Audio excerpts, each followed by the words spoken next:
കൂടിക്കാഴ്ചയിൽ എന്താണ് പറഞ്ഞതെന്നുള്ളത് ഞാൻ അറിഞ്ഞില്ല. എന്താണെന്ന് നോക്കട്ടെ. സമരം അവസാനിപ്പിക്കണം എന്നുള്ളത് തന്നെയാണല്ലോ സർക്കാർ ആവശ്യപ്പെട്ടിട്ടുള്ളതും. ഞാൻ നടത്തിയ 3 മീറ്റിങ്ങിലും അതോടൊപ്പം സ്റ്റേറ്റ് മിഷൻ നടത്തിയ 2 മീറ്റിങ്ങിലും ഇക്കാര്യം തന്നെയാണ് ആവശ്യപ്പെട്ടിട്ടുള്ളത്.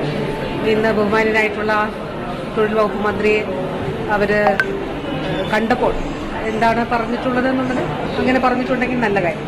ഇപ്പോൾ നമ്മൾ കമ്മിറ്റിയെ നിയോഗിച്ചുകൊണ്ട് ആവശ്യങ്ങൾ പഠിക്കുന്ന തീർച്ചയായിട്ടും നമ്മൾ ആ മീറ്റിങ്ങിലെടുത്ത തീരുമാനമാണല്ലോ. അതുമായി മുന്നോട്ട് പോകും. ഒരു IAS ഓഫീസറായിരിക്കും എന്ന് ഞാൻ പറഞ്ഞിരുന്നു. IAS ഓഫീസർ ചെയർ ചെയ്യുന്ന കമ്മിറ്റി ആയിരിക്കും.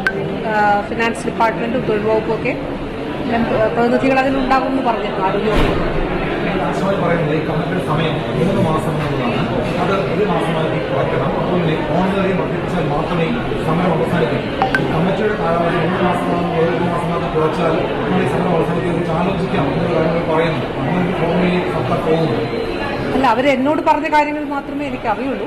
അപ്പോൾ നമ്മൾ ഈ കമ്മിറ്റിയുടെ സമയം ഇതിൽ തന്നെയാണ് പറഞ്ഞത്. 6 മാസം എന്നൊക്കെ പറഞ്ഞപ്പോൾ 3 മാസം എന്നുള്ളത് നമ്മൾ പറഞ്ഞു. ബാക്കി കാര്യങ്ങൾ എന്താണെന്ന് നോക്കട്ടെ. ഇത് അന്നെടുത്ത തീരുമാനങ്ങൾ കമ്മിറ്റി രൂപീകരിച്ച് മുന്നോട്ട് പോകും. ഉണ്ടാകുമെന്ന് ഞാൻ അന്ന് തന്നെ കമ്മിറ്റിയിൽ പറഞ്ഞിരുന്നു. അന്നത്തെ ചർച്ചയിൽ പറഞ്ഞിരുന്നു. അതിനുശേഷം മാധ്യമങ്ങളെ കണ്ടും ഞാൻ പറഞ്ഞു.